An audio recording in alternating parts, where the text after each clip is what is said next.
நீங்கள் ஒரே ஒரு தடவை இதை வந்து நல்லா இடிச்சிட்டு மீன் குழம்பு பண்ணி பாருங்க. அந்த வெங்காயத்தை வந்து இடிக்கும் போது இந்த வெங்காயத்தோட சாறு இறங்கும். அதே மாதிரி இந்த பூண்டையும் நம்ம இடிச்சோம்னா அந்த பூண்டோட சாறு இறங்கும். அதை போட்டு நீங்க ஃபிஷ் குழம்பு பண்ணீங்கன்னாக்கா அப்படியே இந்த கிராமத்து ஸ்டைல் மீன் குழம்பு மாதிரி சூப்பரா இருக்கும். இது ஒரு தடவை ட்ரை பண்ணி பாருங்க. மீன் குழம்பு பண்ணுறதுக்கு முதல்ல நீங்கள் நல்லெண்ணெயும் எடுத்துக்கலாம், இல்லை சாதாரண சன்ஃப்ளவர் ஆயிலும் எடுத்துக்கலாம், உங்கள் இஷ்டம்தான். வெந்தயம், கொஞ்சமாக ஜீரகம், எப்போவுமே கொஞ்சம் வந்து சோம்பு போட்டுக்கிட்டோன்னா அந்த வெந்தயத்தோட கசப்பை வந்து கொஞ்சம் பேலன்ஸ் பண்ணிடும். அதனால நான் எப்போவுமே கொஞ்சம் சோம்பும் போட்டுக்குவேன். கொஞ்சமாக கடுகு, இடித்த வெங்காயத்தை இதில் போட்டுக்கலாம். இது நல்லா ஃப்ரை பண்ணிவிட்டு இந்த பூண்டு இதையும் சேர்த்துப்போம்.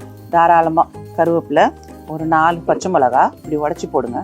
இப்போ இந்த தக்காளியை இதில் ஆட் பண்ணிக்கிறோம். கொஞ்சம் தூக்கலாகவே மஞ்சத்தூள் போட்டுக்கோங்க. நல்லா 2 ஃபுல் ஸ்பூன் மிளகாத்தூள். நீங்கள் எவ்வளோ ஸ்பூன் போடுறீங்களோ அதுக்கு டபுளாக நீங்கள் தனியாத்தூளை போட்டுக்கோங்க. இப்போ நம்ம புளியை நல்லா கரைச்சி வச்சுருக்கிற புளியை ஊற்றிக்கலாம். இப்போது எக்ஸ்ட்ராவாக தண்ணி நல்லா இப்போது கொதிக்கணும். உப்பு உங்களுக்கு ஏற்ற மாதிரி போட்டுக்கோங்க.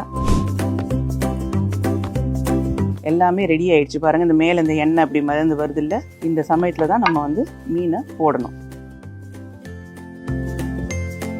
இந்த மீன் குழம்பு நல்லா ஆயிடுச்சு. நல்லா கொத்தமல்லி எப்படி பிச்சுட்டு போட்டுங்க.